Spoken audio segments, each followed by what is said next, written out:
Hello and welcome to a new episode of Other Record Labels. I'm your host, Scott Orr, where we talk about the art and culture of running an independent record label.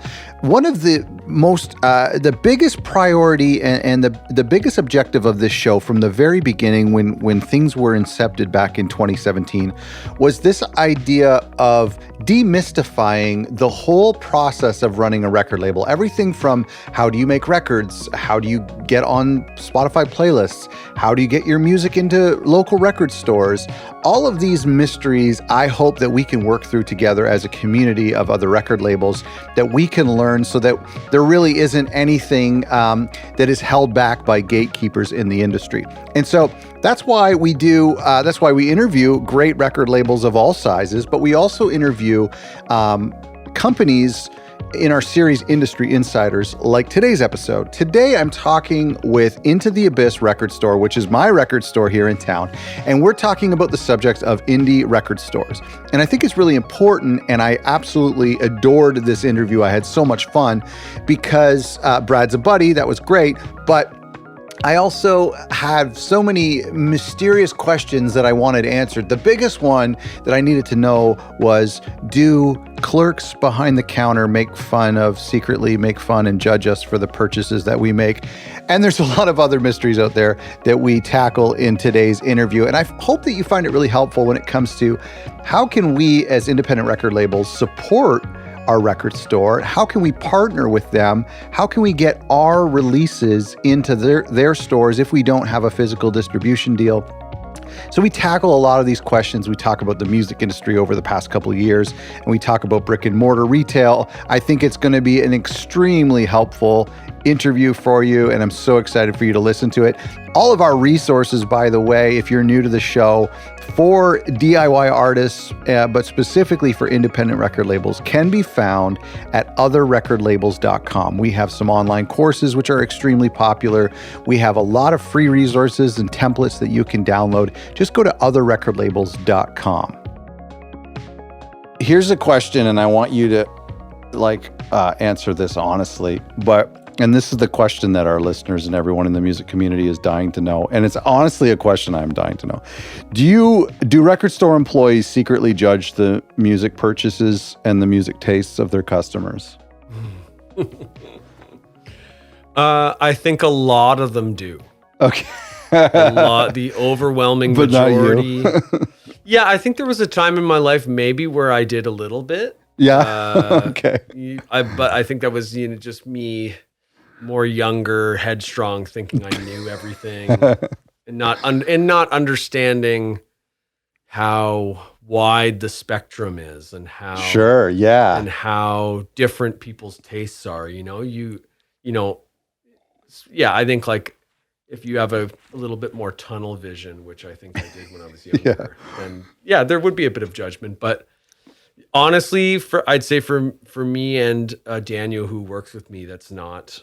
It's I think it's like a point of pride for us that we're allowing this place to be like a safe, use it in a different way, but I've always got that vibe for taste. I've always got that vibe of just, and not felt the vibe. Like you've said things that I feel like you're giving me permission to buy something. I'm putting this on the counter.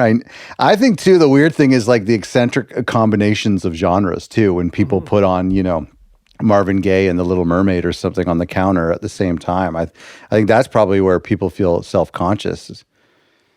Yeah, I think they could. And I think it might be, I think honestly for people who are buying, I think there's a case of it too also being a little bit in their heads that they're a little bit more. That's what I'm saying. Yeah. Why do you think people are self-conscious? I mean, I would be more comfortable buying a sex toy than I am buying records. Seriously, I have no problem picking out condoms from the grocery store. Yeah. I think it's, I don't know. I think it's, there's a thing with, all of us are afraid of judgment. Yeah. To a certain extent, right?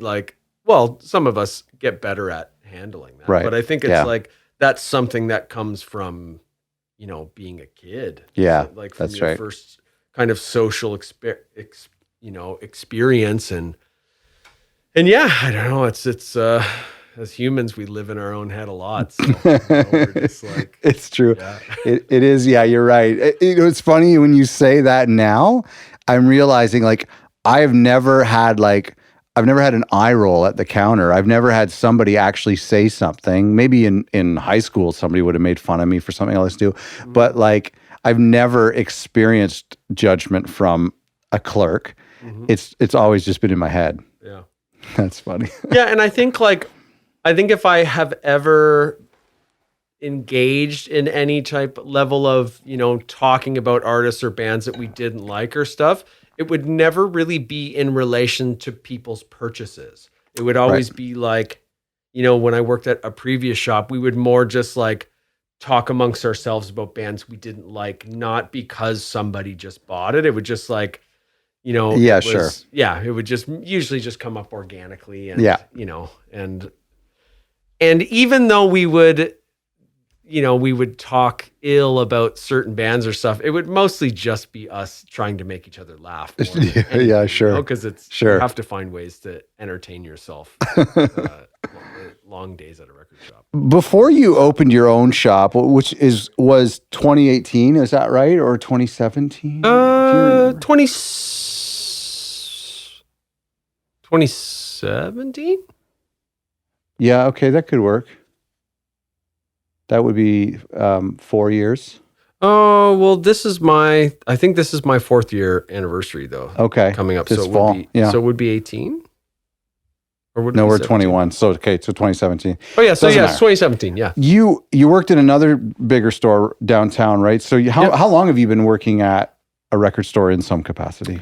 Well, when I first started, I'm 42 now, and when I first started working at my first record shop, I was 18. So, oh my gosh. Yeah, so it wasn't a full throughway, because I spent time myself as attempting to be a professional musician. So, so I didn't work for the better part of maybe 5 to 6 years in there.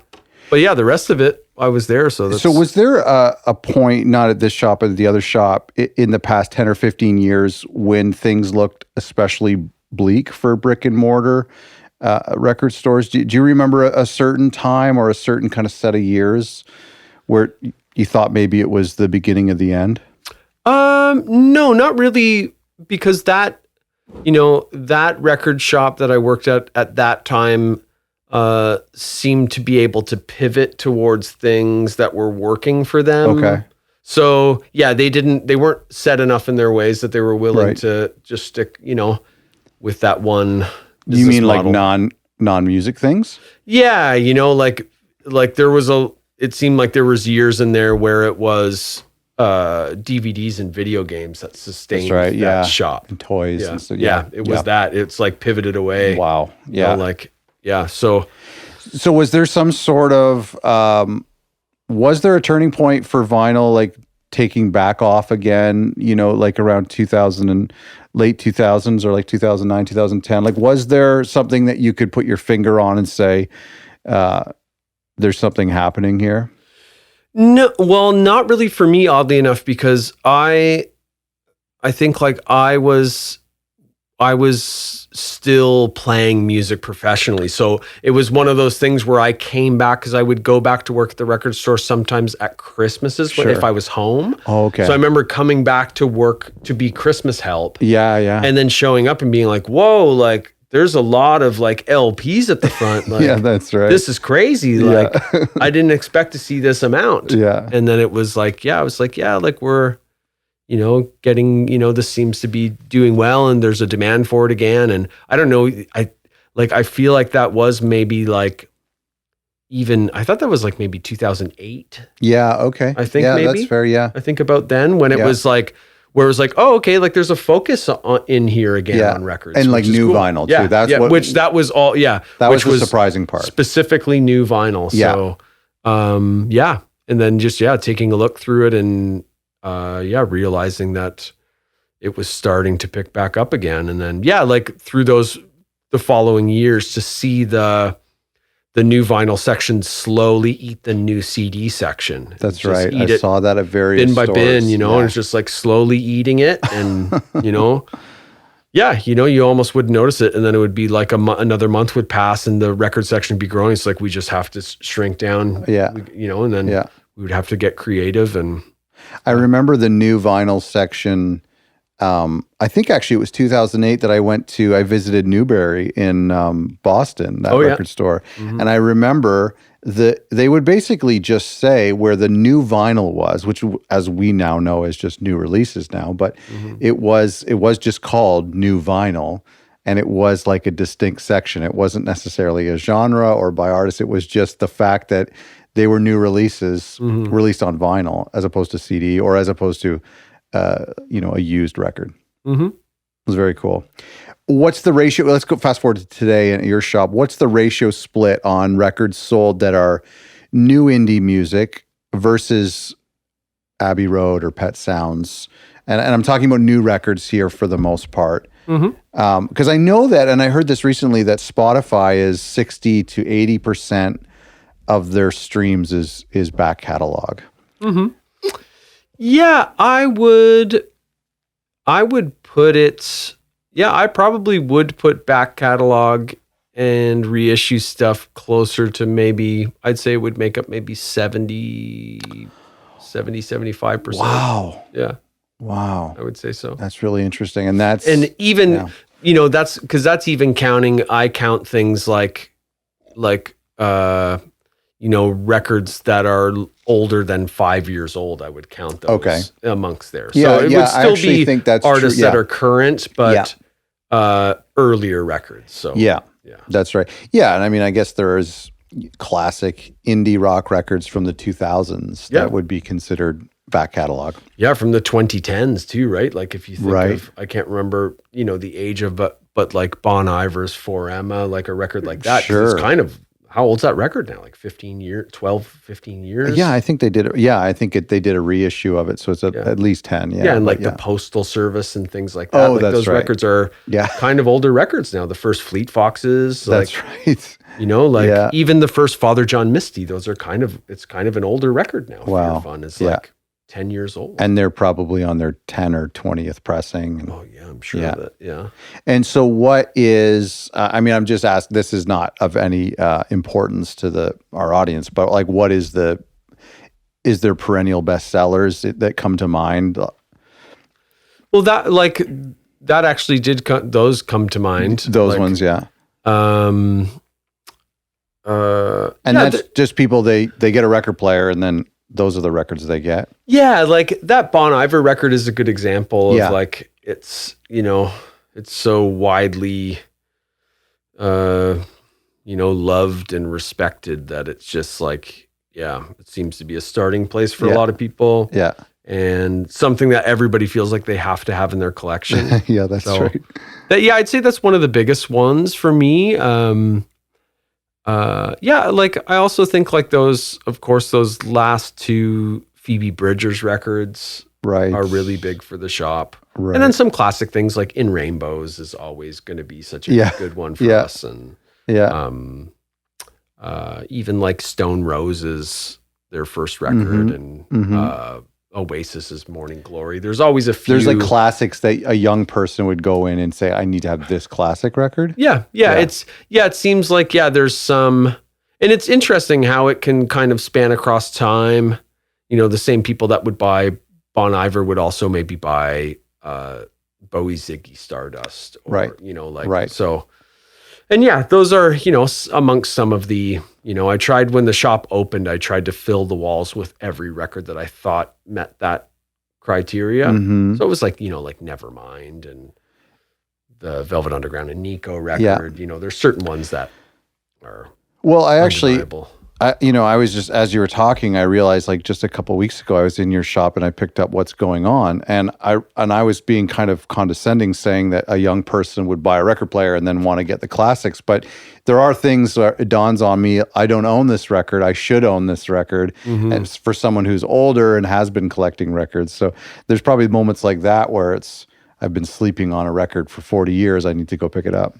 Yeah, and I think like especially one thing people take for granted, especially with records like What's Going On, is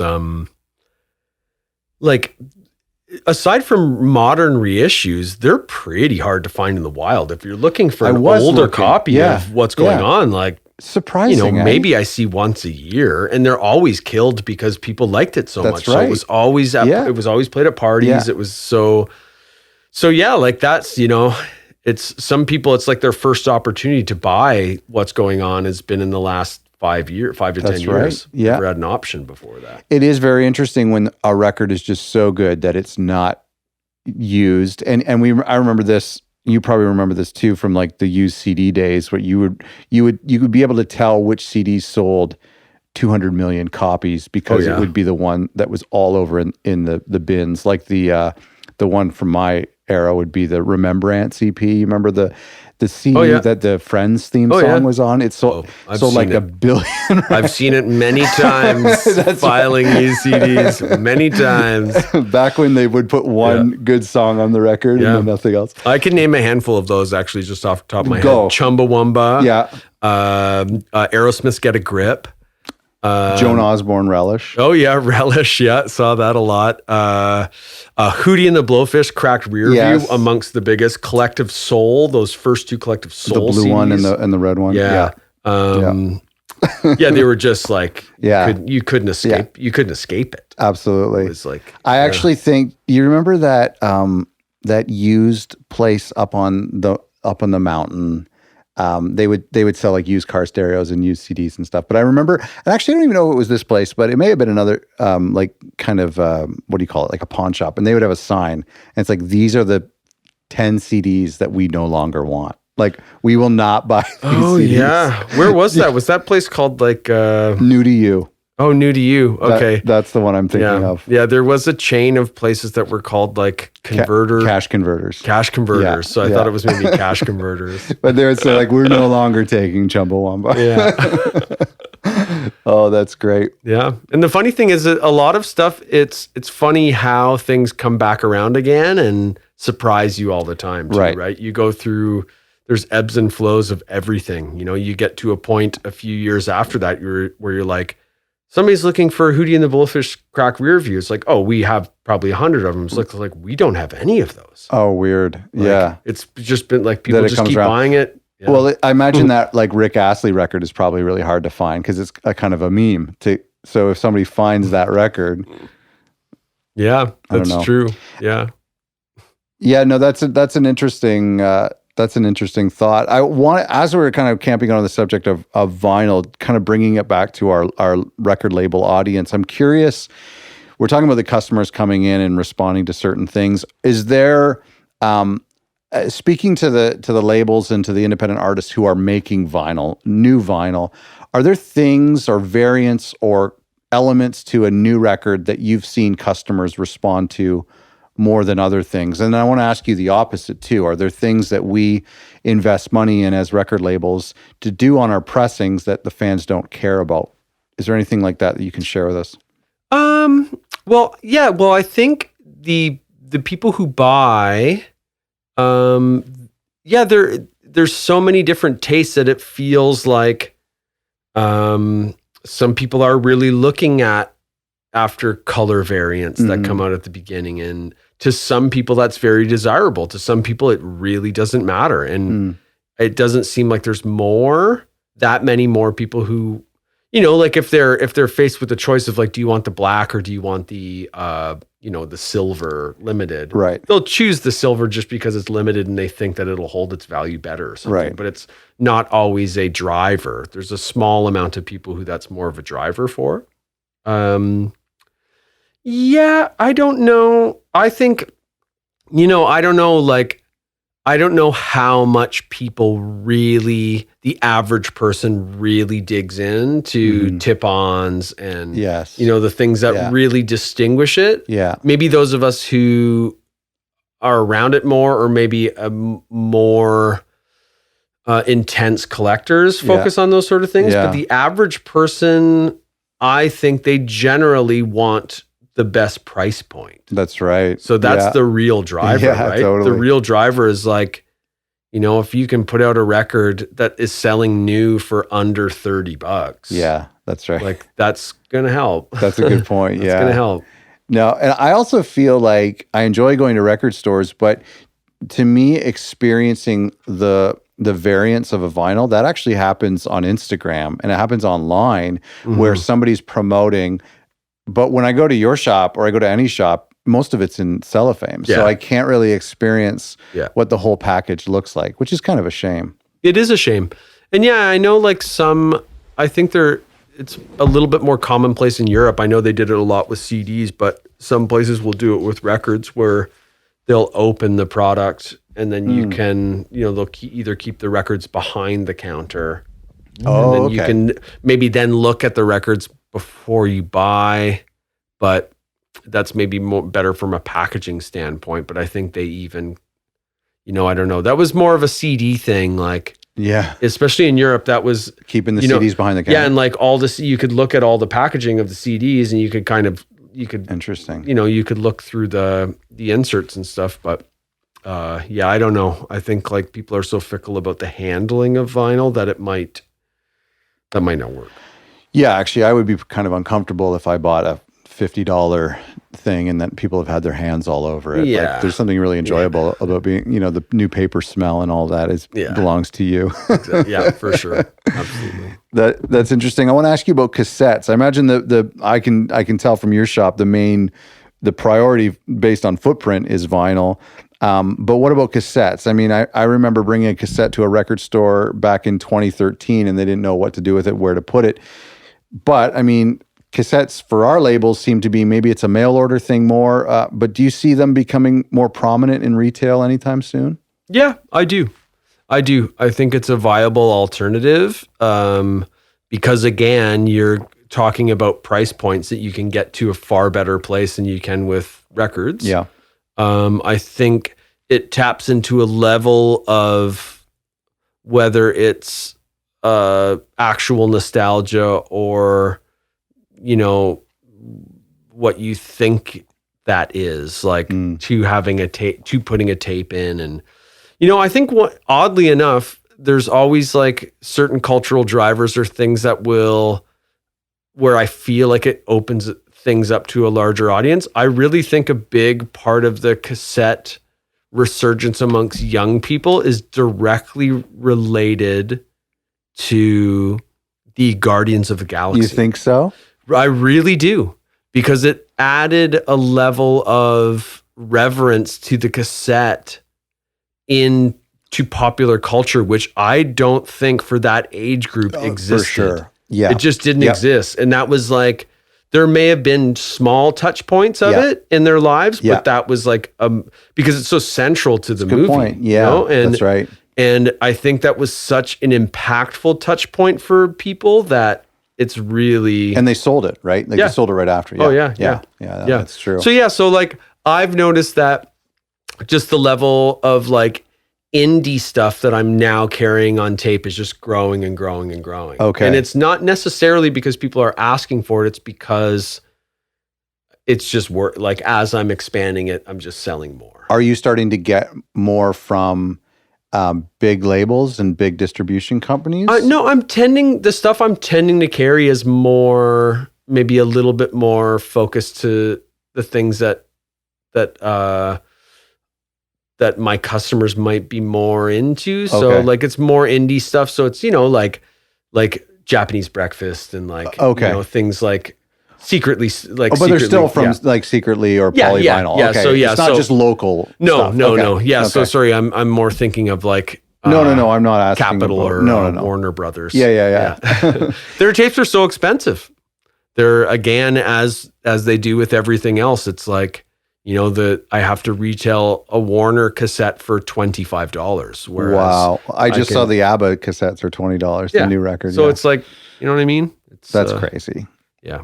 I do think people, there has been some dialogue online. I do think that people expect to, I think the price of cassettes, it's fair to bring them up a little bit higher than where some people have been selling them.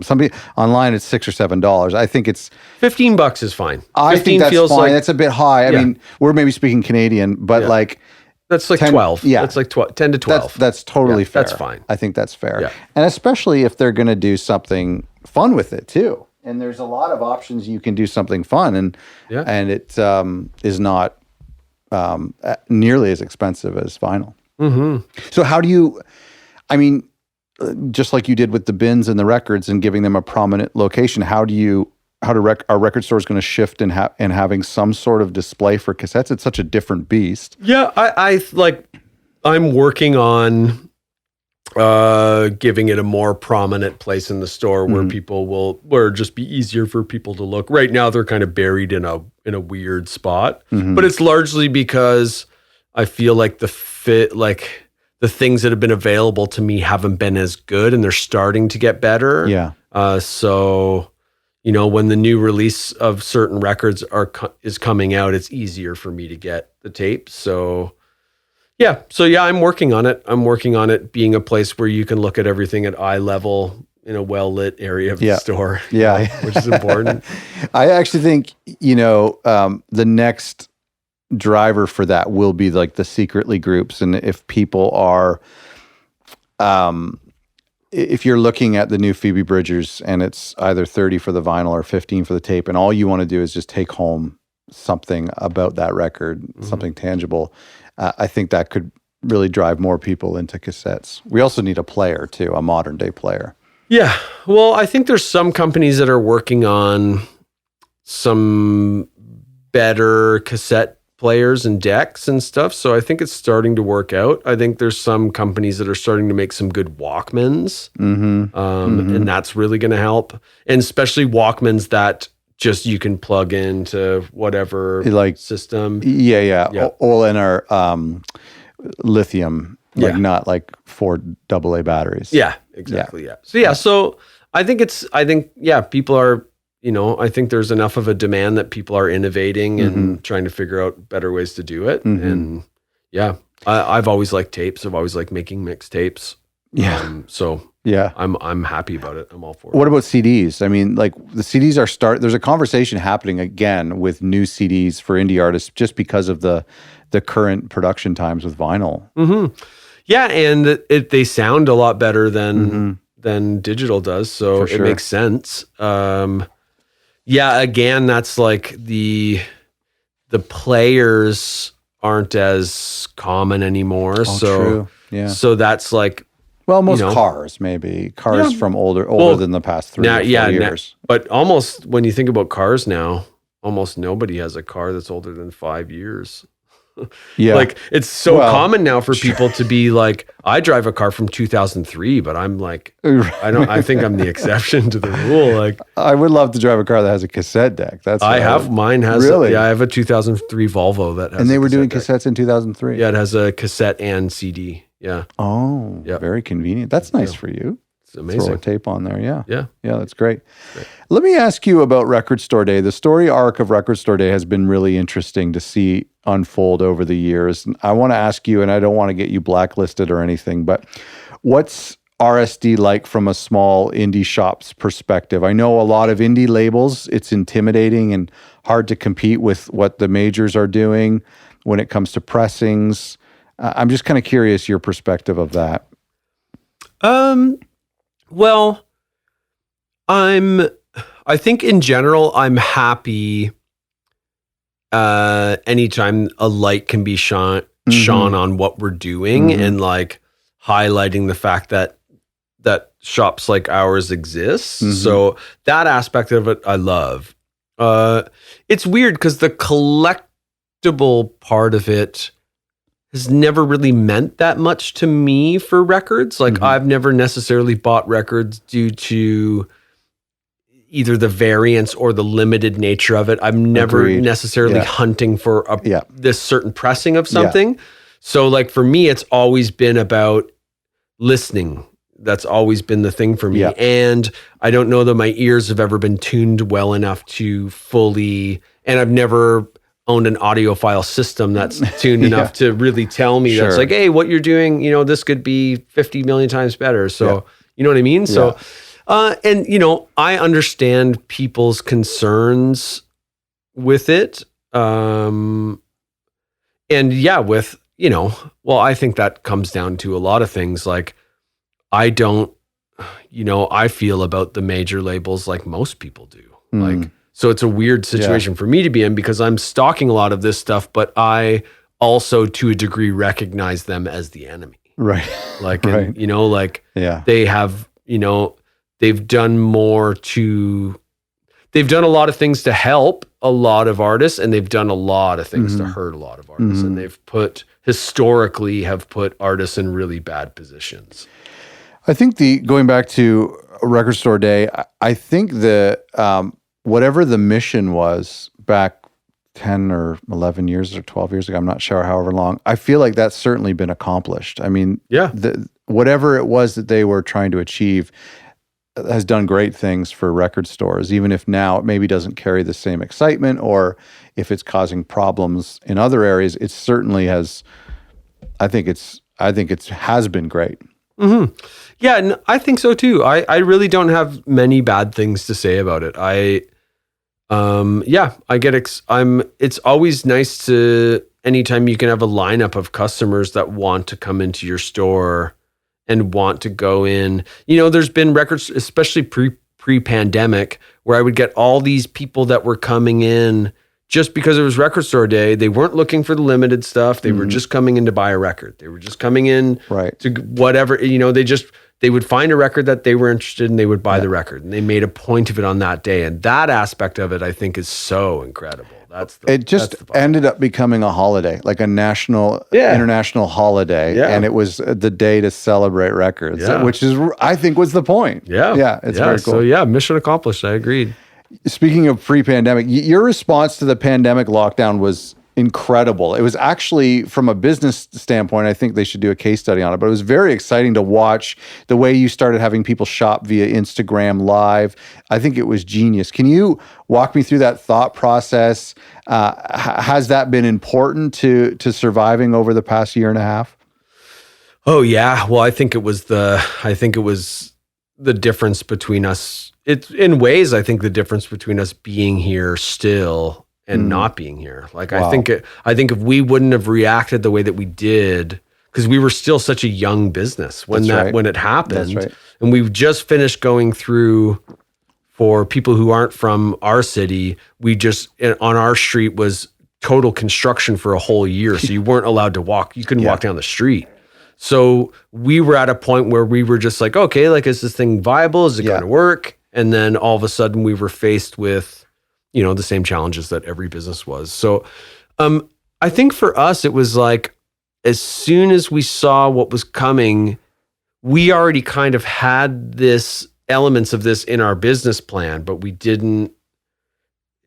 There's so many daily workings that you don't always have the time to do all these things that are like, oh yeah, like things that you know, like things you want to do with your business. So once we had this opportunity, we're just like, you know, we're like, well, we knew we wanted to turn our shop into a shop that was open 24 hours a day, that you could always shop it. You didn't have to be in the shop. You could just look at it, and we would keep it updated, and we'd keep all the art up and make it somewhat easy to navigate. So that was the first order of business, to make sure that your inventory was online.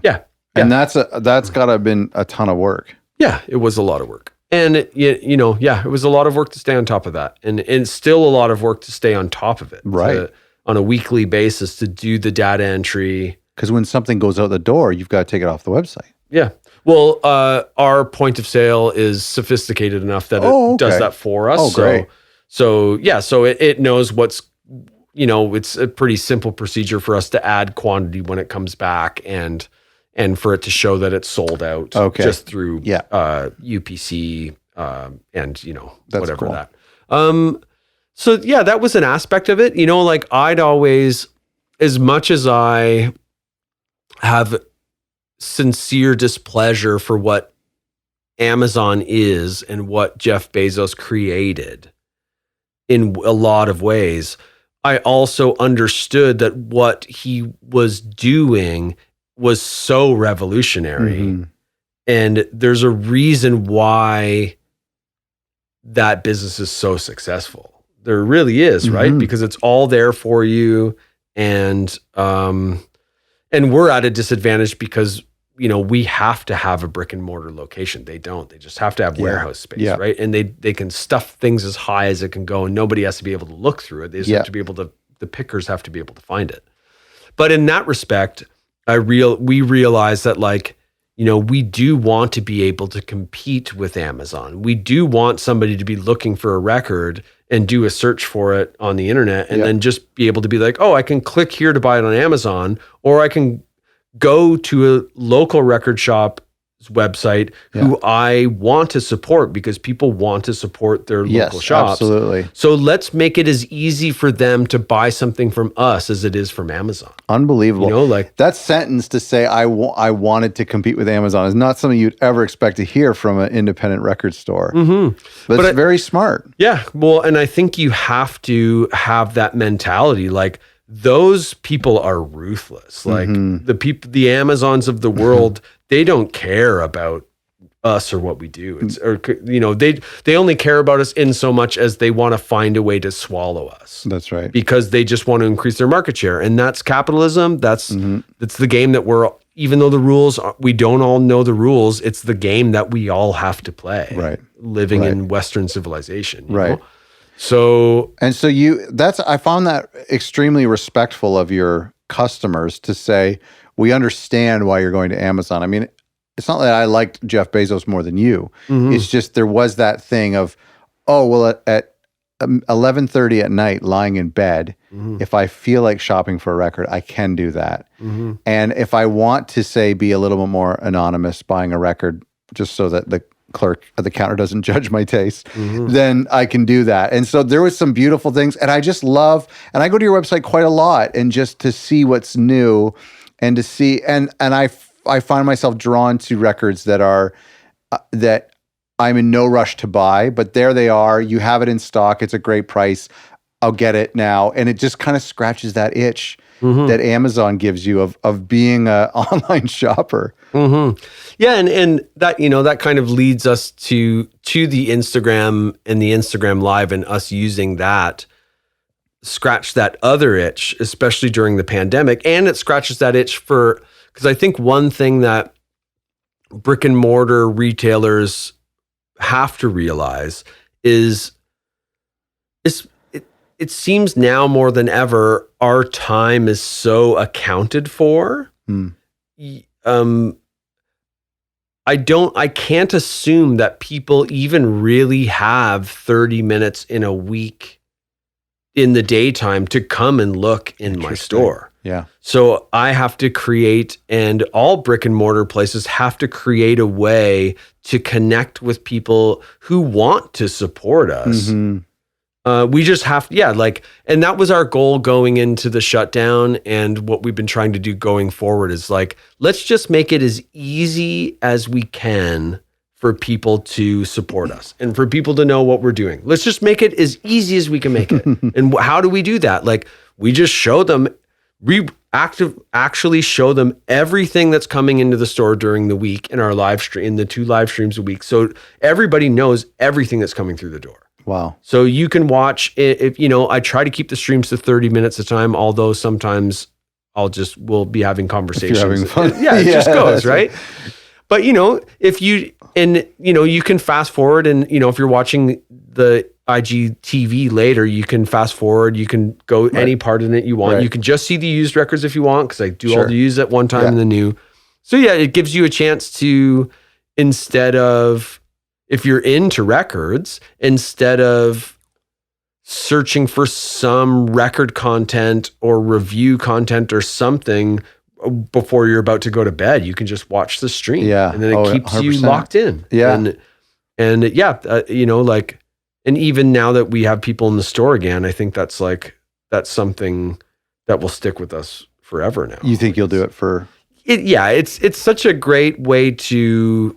Yeah, it's just such a great way to interact. And I love interacting with customers that way, because if you come into the store, sometimes there's other people in the store. Sometimes you don't feel that comfortable talking to people in public settings. Yes, there's that's some people. right. Absolutely. So if you break down that wall and you're watching a stream that you can comment and ask questions and have conversations about, it's like it makes that easier for some people. And I understand. I've always been a bit more of an extroverted person, so that's more easy for me. But I understand people who are more introverted, and I understand that it's a bit more of a task for them. So if you can do it in that way, it makes them feel comfortable.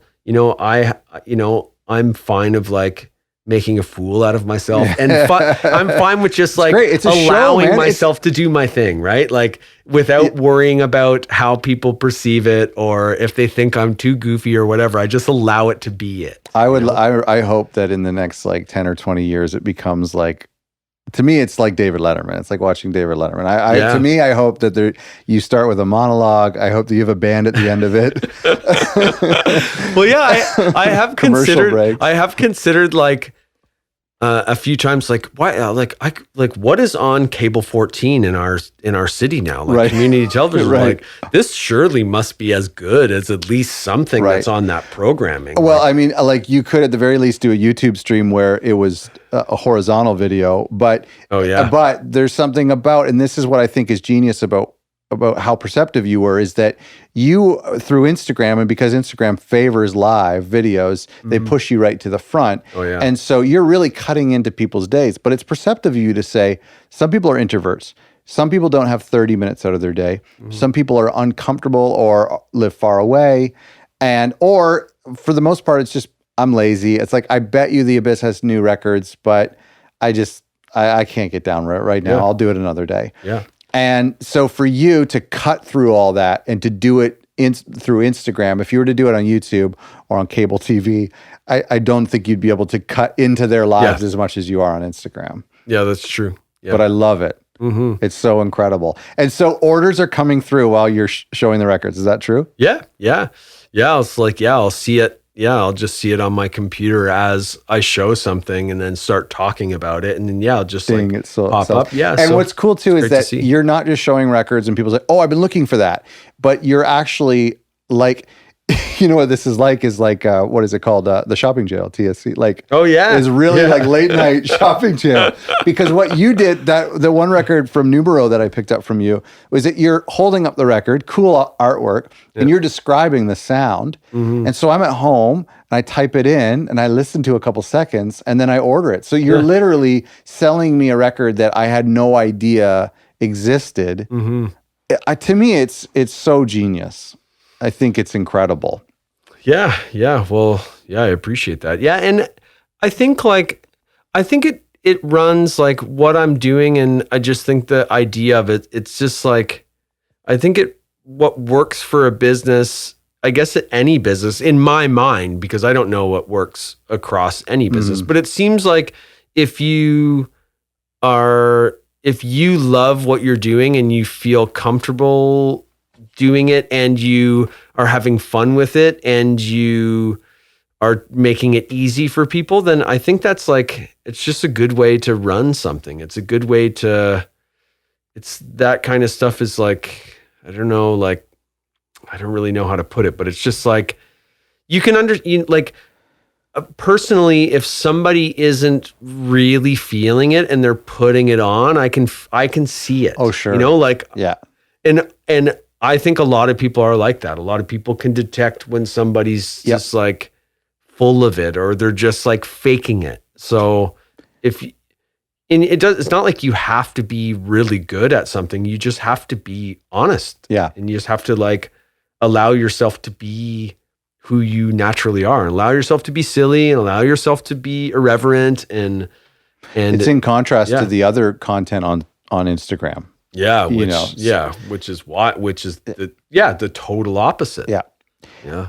How should let me ask you some questions for our audience. How should independent record labels reach out to their local record store to try to get their releases on the shelves? And I mean, I think this goes back to being a little bit shy and an introvert. Do record stores, I mean, you can't speak for the whole world, but do record stores want to support local artists? Do they want to carry those titles? Is it a nuisance? Can you talk me through that? Um, I think like I can only talk personally of like my personal experience of what I'm looking for. I don't know across the board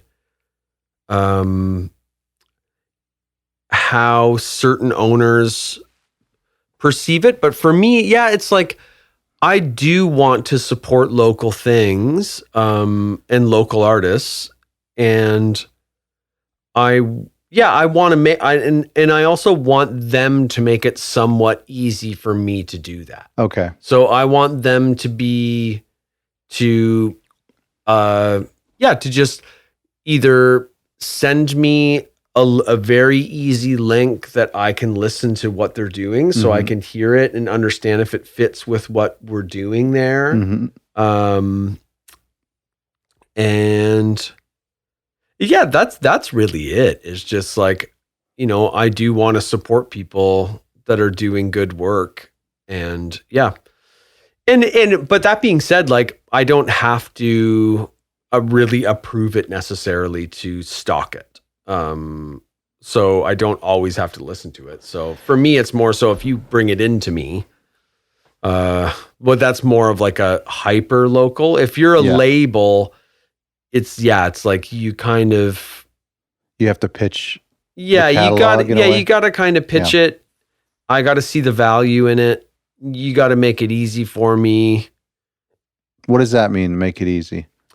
In some cases, it's like, like can I send you these and you not pay up front for them? Okay. So like consignment. Yeah. Take a chance on it. Yeah. And, that makes it easier for me. Sure. If people are asking me to pay up front, I'm definitely a lot more apprehensive. Yeah. And I think that's totally fair. Yeah. The onus then becomes on the artist and the independent label to drive people to your store and say, don't order this on our Bandcamp, go to this store and save on shipping. Mm-hmm.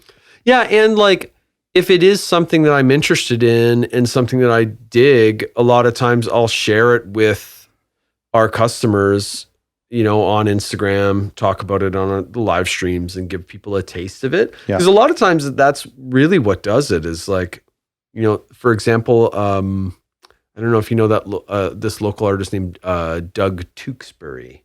He put out a record. Sounds familiar. So he goes under the name Tewksbury, but he put out a record not too long ago, gave me a copy, described it to me in ways that I was interested in. I listened to it. It was great. Yeah. It's like in the world of like Niels Fromm, like, like this kind of, like neoclassical. Yeah. But a bit more minimal, a bit more ambient. Sure. And it was great. And he gave me the record and I listened to the record and loved it. And then I would just like put sound samples on my Instagram so people could hear it. And That's then just great. and then people just kept on buying it because I was just, leading them in the right direction. So yeah, like making it easy for me to share it with them, even like on a different level, like Constellation, one of my favorite Canadian labels, which is like Godspeed and Do Make Say Think. And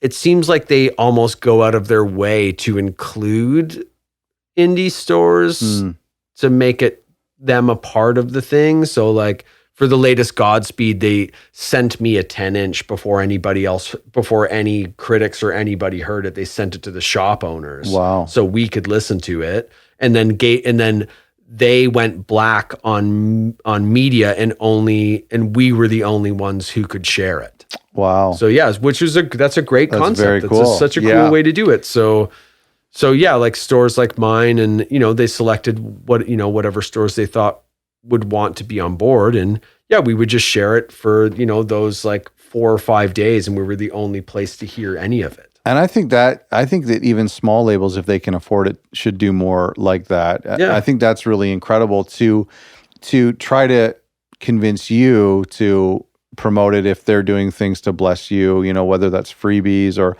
even, I don't know if you've had this, but like I thought it would be great to even do like a variant for your hometown, like a color variant for your hometown or giving, like you're saying, giving your hometown record store the record a week early just for local fans.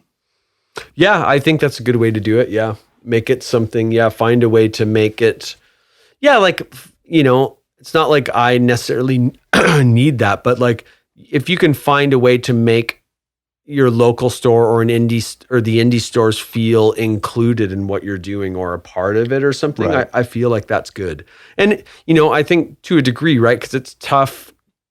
There are some record shops, that I've either known or been in contact with that are, I don't want to frame it in a bad way, but some people who have maybe been in it for a longer amount of time are a bit more jaded, aren't as interested in doing any of that. So that could be a tougher sell, right? If you're dealing with a person who's had a record store for 35 to 40 years, like, they might not get as excited about anything. Maybe. Yeah, so it could be more of a challenge, right? That's more of a challenge. Oh, for sure. And our listeners would have, it all depends on who their local record store is and how receptive they are. Yeah. Yeah. What unique perspectives do you have on labels and distribution and physical media that you can share with our audience of labels that might help us be better at running our labels? I made a note for you that when you said make it easy, but I just mean as a whole of running a label, for someone who's been an artist, been on labels, running a store. Yeah, I don't, the only things that come to mind for me is like, if I don't think that a label's doing the work on their end to make something work, then you can sense that.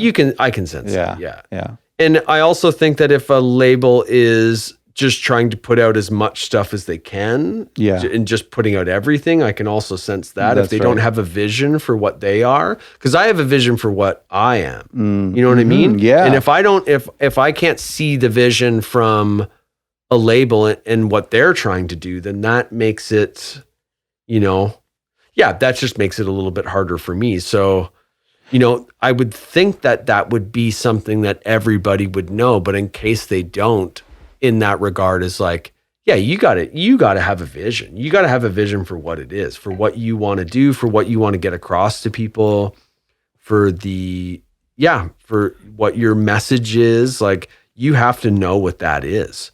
If you're hoping that other people will define you or help make you what you are, I don't think to me, that doesn't sound like a winning formula. It seems like you really got to know who you are. Well, that's really interesting you say that, because it reminds me of a similar scenario where when record labels pitch their music to publications or to writers who, if they had done their research or their homework, they would have learned that writer doesn't write about that genre, or that they're, they don't align in certain ways. And the same thing with curators. When you say, put my song on your playlist, but then you listen to the playlist, it's not right for it at all. Mm-hmm. So you're saying the same is kind of true for record stores. I think so. And, that being said, like, the way that we're ingesting, if I'm ordering new releases and I'm ordering from, like, even a label that's just at the level where they have distribution. So they do have some type of, like, intermediary that's in whatever that country is. Yeah. I'm going through, for me, it's just going through sheets, right? So it's new release sheets. And, that goes back to, like, how good is your copywriting? How good are you at making me understand what your vision is in a paragraph? And sending me the link that I can listen to something, in an instant. How do you decide what to buy? It's a combination of things, I think. Like, I think the first thing for me is I trust my taste. So I have to see value in it. Right. I don't necessarily have to think that it's for me, but I have to see the value in it. So I have to feel it. If you're sending me something, I'd have to be able to feel it in 30 seconds. Sure. Like 20 to 30 seconds. Yeah. And I don't it's so different for different people, but you don't have to, excite me with like boom bass, you know, Right. like I just have to see, I have to see the artist's vision. I have to, I just have to feel it. I have to feel what it is. But what about all the records you bring in? I mean, there must be some labels and some channels that you'll take anything you just know that they're going to sell. Yeah. And there's some labels that I just trust the body of work so much that I just, anything that comes out from that label, I'm just like, okay, like, I'll order this, you know, because they're just like, they really know what they're doing. And how do you decide what major releases to bring in from the major labels? I think a lot of that is just understanding my clientele may not be, you know, it's not necessarily the same people that will shop at even some of the other stores in Hamilton, but like wouldn't buy their records from like maybe a Walmart. Like, so it's different for me because I think like there is crossover on certain things, but, you know, like there's certain things that I'm like, oh, this is going to sell, but it's probably not going to sell here. It's going to sell in a lot of stores. It's just not going to sell here. Yeah. It's just not for us.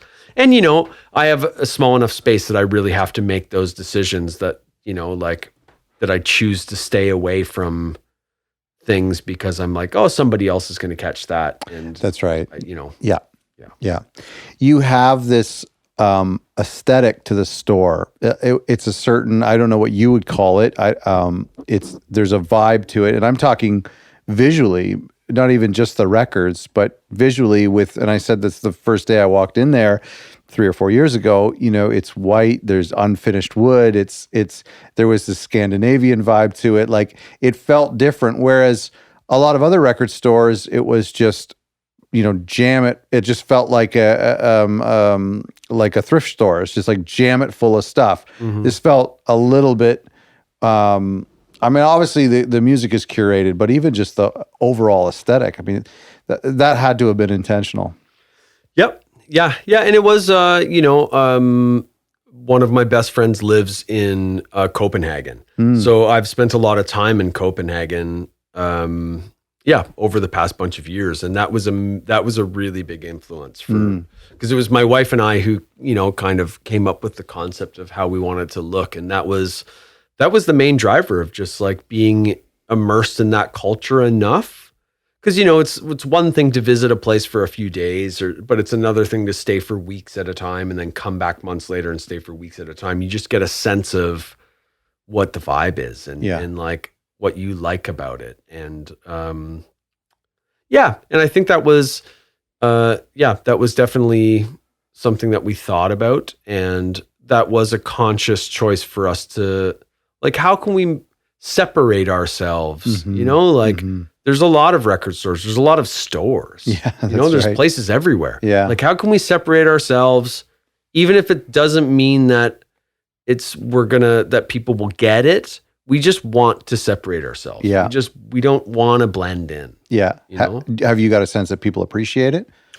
I think to a degree. Yeah. I think there's something about, you know, a constant compliment that we do get in the store is that it's so curated when other record stores are not. Right. Like, you know, you can go through that and you're just like, oh, this is all cool stuff. Like, there's not a lot of stuff in here that's just clogging up the lanes. I don't have to like pour through endless amounts of records of things that don't interest me to find the things that interest me. Like, it's all kind of here. It's not too much to handle. It's not too big, you know, like, so those things were, you know, I always wanted the store to be a bit smaller, and I always wanted it to be like that. It seems like that makes deciding what not to put in there almost harder than deciding what to put in there, just because of how limited your space is. Yeah. And I think, you know, like, I allow myself a pretty wide berth when it comes to that sort of stuff, and I'm not afraid to blow things out. So I think that's a good recipe. Like, when you're just like, okay, like, this hasn't sold in 2 years in the store, so I'm selling it at cost. Somebody's going to love the fact that it's $20 and it's gone and it will never be back. You know, and like, that's just the way it goes. But it's weird though, because you will have downtimes with certain records, which for some reason or not, 2 years go by and nobody buys it. And then you're just like, wow, this is an important record. Why has nobody bought this in 2 years? And then you order it back in and it sells 2 days after that. Yeah. And then you order it again, it sells a month after that. And then it's like, oh, it's back now. Yeah. Like Nielsen Schmielsen, You must, that's right. You must know, like, when things happen in the world that, like when I heard that when Daft Punk retired, that all their records sold out everywhere. And I imagine tomorrow you're going to sell a lot of ABBA records. Yeah, I would think. Well, the problem is you can't really even get that many ABBA records right now. So it's it's weird how things turn like that and how quickly. I kind of stopped playing that game a little while back where I'm like, oh, something just happened. Oh, really? I have to try to chase that as quick. And I gotta, I gotta chase. Because that game can be eternally frustrating. So you're just like, okay, like I've always with MF Doom, when that happened, it was like, well, I haven't been able to get anything for a while anyways, so I'm just going to keep the orders in here, increase some of them a little bit. At some point, they'll come back through. I'm always going to stock it. Sure. But I'm not going to panic about it at 3 a.m. to try to That's right, order it off of eBay or something, Thanks for doing this, man. It's been tons of fun to chat with you. I've got one more question and something else, a little trivia question for you, for our Patreon listeners, if you have a second. Thank you all for listening. I hope that you have found this interview helpful. I certainly found it incredibly enlightening because it was kind of peeking behind the curtain of the mysterious indie record store, a place where we all go as music fans and a place there where we hope to bring our records. And we're going to talk a little bit more in the coming weeks about how we can bring our records to our local record stores and have them sell and promote our records. So thanks to Brad from Into the Abyss. You can go to intotheabyssrecords.com to find out more about that great shop and visit our website, otherrecordlabels.com. Now, I'm going to do an extended interview with Brad for our patrons. If you want to hear that, plus we play our ever so fun game. Now, that's what I call trivia, where I make our guests, and in this episode, it gets really down to the wire, it gets really tight, where I give our song and an artist to our guests, and they have to guess what Now compilation CD that song appeared on. And if they get it right, they get $100 donated from Other Record Labels to their charity. It gets pretty close in this one. So go to patreon.com/otherrecordlabels. Thank you for listening.